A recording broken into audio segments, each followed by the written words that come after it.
Tank warfare in the Second World War was not heroic chaos. It was fear, heat, noise, confusion, and seconds that decided life or death. Most war films get this wrong. Explosions are loud, but tactics are hollow. These films are different. They understand armor warfare as Cruise lived it. Claustrophobic, mechanical, and brutally unforgiving. These are the movies that finally get tank combat right. Number 15, Come and See, 1985. Come and See is not a tank movie in the traditional sense, but its portrayal of armored terror may be the most psychologically accurate ever filmed.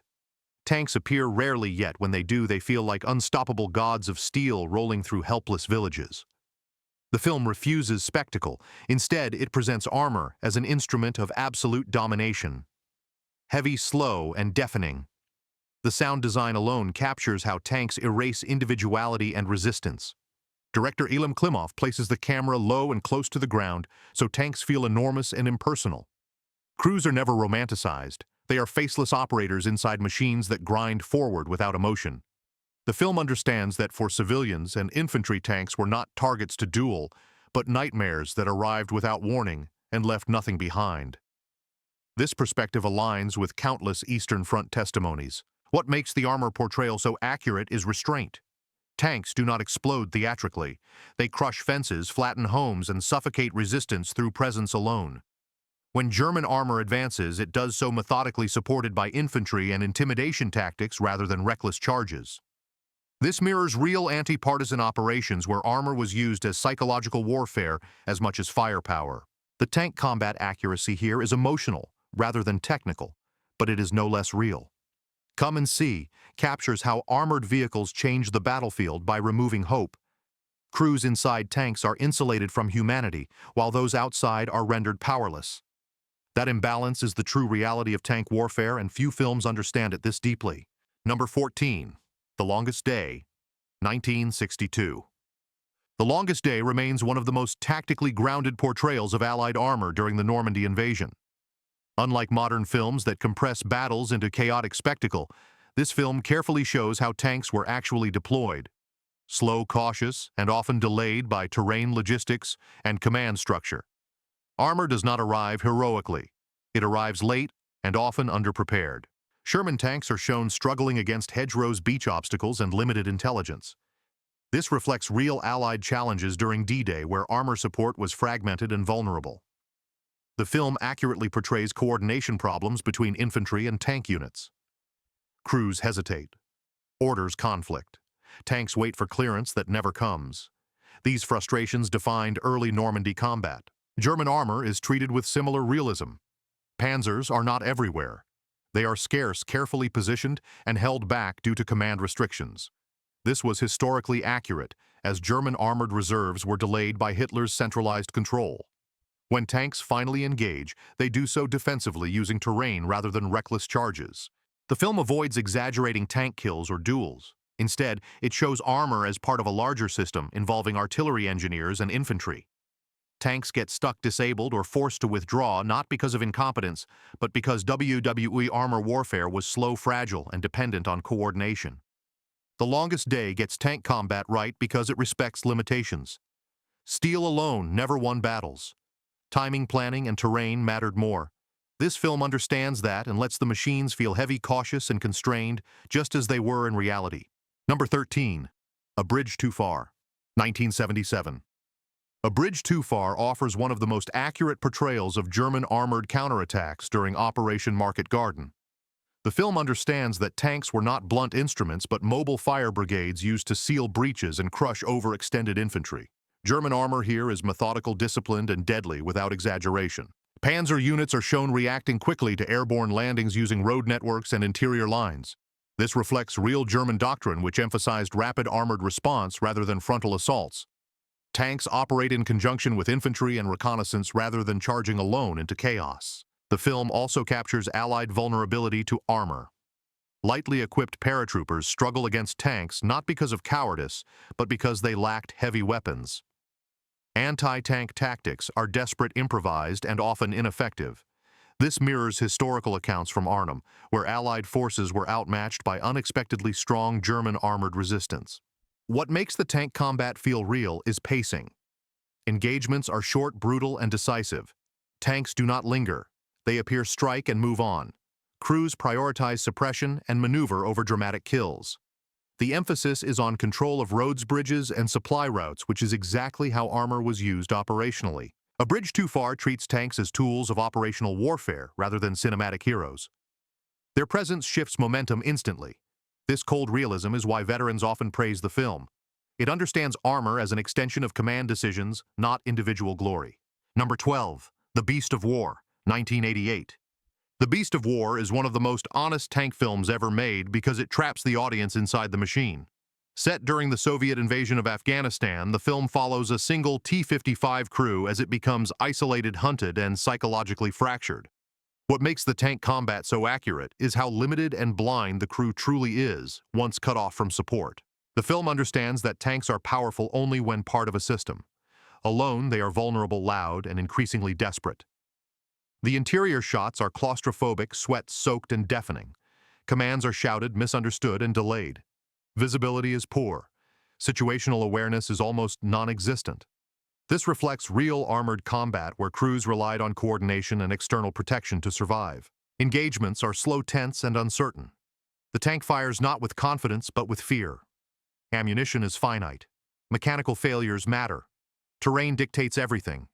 Narrow passes, soft ground, and ambush points turn the tank into a trapped animal rather than an apex predator.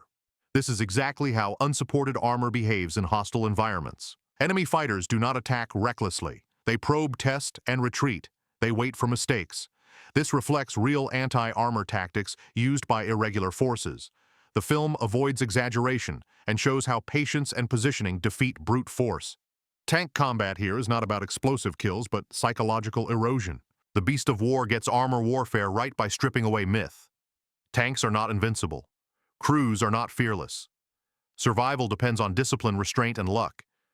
Few films understand this truth, and fewer are brave enough to show it so honestly. Number 11. White Tiger, 2012. White Tiger presents tank warfare as myth, but grounds it in deeply accurate mechanics. The film centers on a damaged Soviet tanker who becomes obsessed with hunting a mysterious German Tiger tank. While the story leans into symbolism, the combat itself is rooted in real armored doctrine and physics. The Tiger tank is portrayed as terrifying not because of speed, but because of positioning, armor thickness, and firepower. It appears unexpectedly, fires precisely, and disappears. This reflects how German heavy tanks were actually used. They avoided prolonged exposure and relied on ambush and overwatch rather than reckless advances. Soviet tanks are shown struggling to counter this threat. Crews adjust tactics, learning to flank, distract, and sacrifice vehicles to gain positional advantage. The film accurately depicts the difficulty of penetrating heavy armor and the psychological impact of facing an enemy that seems immune to return fire. Reload times, aiming delays, and communication breakdowns are all present. Tank duels are not fast-paced action scenes. They are tense waiting games where seconds feel endless. Terrain again plays a decisive role with forests, mud, and fog limiting visibility and movement. White Tiger respects the idea that tank warfare was as much about belief, morale, and fear as steel and shells. Crews fight not just machines, but the idea of an unstoppable enemy. That mental struggle is historically accurate and rarely depicted. The film earns its place by blending realism with metaphor without sacrificing authenticity. Number 10. Panfilov's 28 Men, 2016. Panfilov's 28 Men delivers one of the most disciplined portrayals of infantry versus armor combat ever filmed. While the historical legend is debated, the tactics shown are brutally accurate. German tanks advance cautiously, probing Soviet defensive lines rather than charging blindly. The film understands how tanks operate against prepared infantry. Armor moves in formation, supported by machine guns and suppressive fire. Infantry defenders use terrain concealment and timing rather than heroic charges. Anti-tank weapons are scarce and used only when success is likely. Tank crews behave realistically. They button up under threat-reduced speed when visibility drops and hesitate when encountering unexpected resistance. Damage is not exaggerated. Tanks are disabled through track hits, crew shock, and mechanical failure rather than constant explosions. The pacing of combat reflects reality. Long stretches of silence are followed by sudden violence. Tanks advance, stop, reverse, and reposition constantly. This stop-start rhythm mirrors real armored assaults where caution outweighed momentum. The film gets tank combat right by emphasizing discipline on both sides. No one acts foolishly. Victory comes through positioning coordination and endurance. This grounded approach is why the film resonates with viewers who understand real battlefield dynamics rather than cinematic fantasy. Number 9. Patton, 1970. Patton is often remembered for speeches and personality, but its depiction of armored warfare is far more disciplined and accurate than its reputation suggests. The film understands tanks not as brawlers, but as instruments of maneuver, timing, and operational dominance. Armor here moves with intent, not impulse. Tank units are shown advancing along roads, pausing to regroup, redeploying based on reconnaissance, and exploiting breakthroughs rather than seeking dramatic duels. This mirrors real American armored doctrine, where speed and exploitation mattered more than trading shots. Patton's tanks rarely rush blindly. They probe, reposition, and overwhelm through coordination. The film accurately shows how commanders think about armor. Terrain is studied, fuel and supply lines dictate movement. Tanks stop not because of fear, but because momentum must be preserved for the right moment. Engagements often end without total destruction, reflecting how many armored actions were about forcing withdrawal rather than annihilation. German armor is treated seriously. Enemy tanks are not cannon fodder. They are obstacles requiring planning and combined arms to defeat. This mutual respect elevates the realism. Patton gets tank warfare right at the operational level. It understands that armored combat is decided by logistics, command decisions, and timing long before the first shell is fired. Number 8. Liberation, 1970. Liberation delivers one of the most authentic large-scale portrayals of World War II armored warfare ever filmed because it was built around real doctrine rather than cinematic fantasy. Massive formations move deliberately. Tanks advance in waves supported by infantry, artillery, and engineers exactly as Soviet deep battle doctrine prescribed. Armor does not sprint across open fields. It crawls forward under fire, pauses for coordination, and absorbs losses without dramatization. Disabled tanks remain where they fall. Crews abandon vehicles. Recovery is rare. This visual honesty reflects how battlefields actually looked after armored engagements. Tank formations maintain spacing. Command vehicles stay rearward. Breakthroughs are exploited cautiously rather than recklessly. When German armor appears, it is positioned defensively using terrain, kill zones, and layered resistance. These engagements feel earned, not staged. The film avoids heroic framing. Individual tank crews are anonymous. What matters is mass, coordination, and pressure.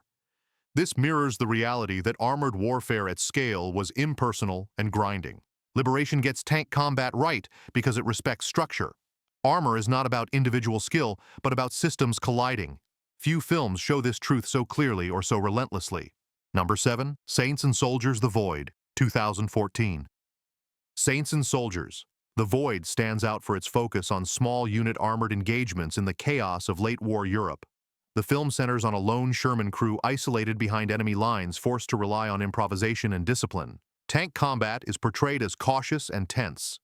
Crews avoid unnecessary exposure, conserve ammunition, and constantly assess terrain. German armor is treated with respect, not as cannon fodder. Engagements are brief, decisive, and dangerous. The film accurately shows how limited information defines armored warfare. Crews rarely know enemy strength or position. Decisions are made under pressure with incomplete data.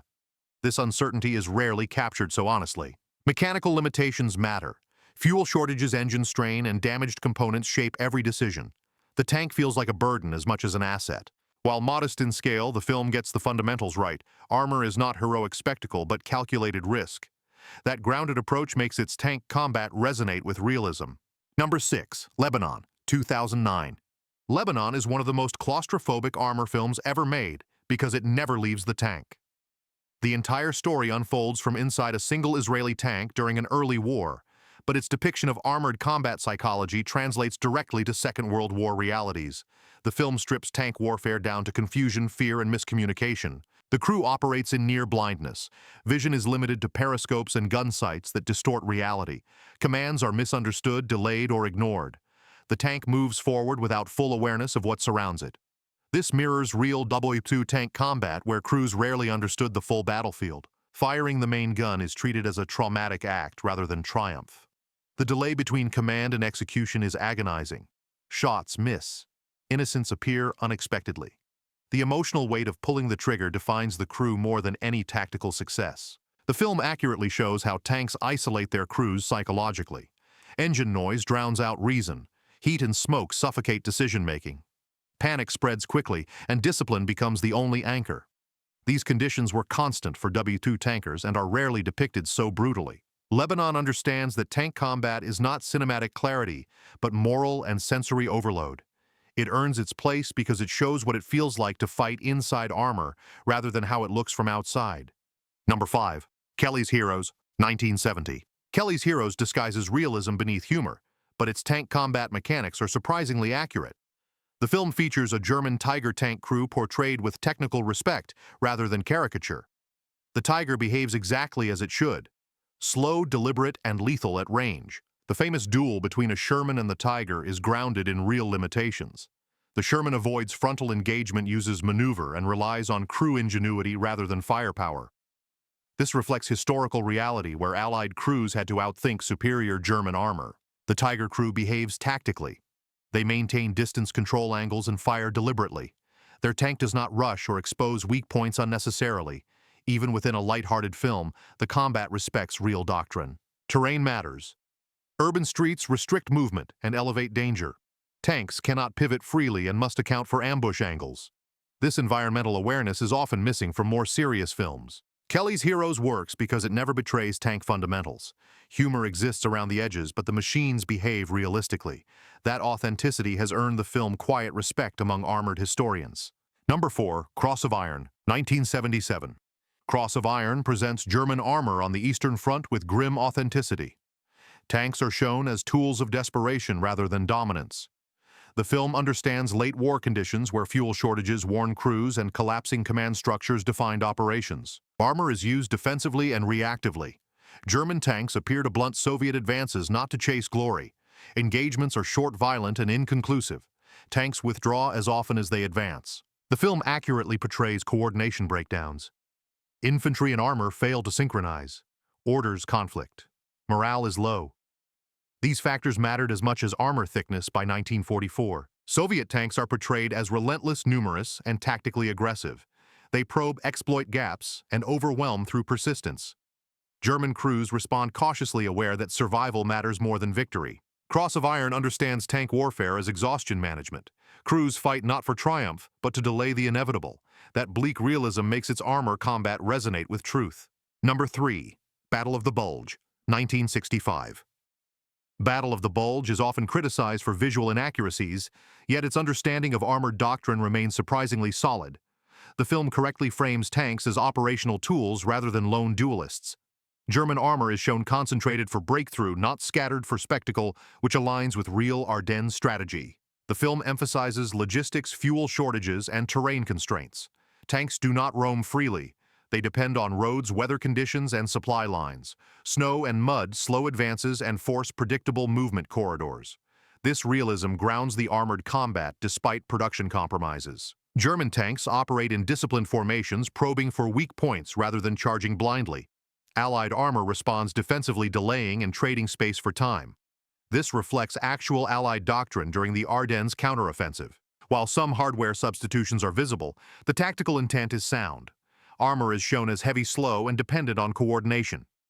Tanks rarely fight alone, and infantry support is treated as essential. Battle of the Bulge earns its place because it understands how armored warfare functions at the operational level. It respects command decisions, momentum, and logistics, which mattered more than individual heroics. Number 2. T-34, 2018. T-34 returns here not for spectacle, but for its rare commitment to showing how tank crews think under pressure. The film treats armored combat as constant calculation. Speed angles, distance, and timing dominate every engagement. The Soviet crew adapts tactics continuously. They exploit terrain use movement to offset armor disadvantages and coordinate fire between vehicles. This mirrors historical Red Army doctrine late in the war where aggression and maneuver compensated for losses. German armor behaves credibly. Crews rely on overwatch discipline and kill zones. They avoid exposure and prioritize first-shot advantage. This tactical balance elevates the film beyond propaganda. Interior scenes reinforce realism. Communication errors, near misses, and mechanical strain define each battle. Crews are shown sweating, arguing, and improvising rather than delivering clean cinematic commands. Despite heightened moments, the film never violates core armor physics. Weight, inertia, and reload times are respected. This makes its tank combat feel authentic even when dramatized. Number 1. Fury, 2014. Fury stands as the most complete modern depiction of WWII tank combat because it understands the war as attrition. The film never pretends tanks are heroic. They are loud, fragile machines crewed by exhausted men surviving minute to minute. Tank tactics are grounded in reality. Sherman crews avoid frontal engagements, use smoke maneuver constantly, and rely on combined arms. German armor is deadly but not omnipotent. Victory is costly and often temporary. Interior realism defines the film. Limited visibility, miscommunication, and constant stress shape every decision. Tank combat here is not cinematic clarity, but survival chaos. Mechanical failures matter. Ammunition counts. Immobilization equals death. These truths anchor the film in historical accuracy. Fury succeeds because it respects the psychology of tank warfare. Fear, routine, and discipline matter more than courage. That is why it earns the top position. Real tank warfare was not fast, clean, or glorious. It was mechanical, brutal, and unforgiving. These films understand that truth. They respect the crews, the machines, and the reality of armored combat. If you want more documentaries like this, subscribe and stay with us.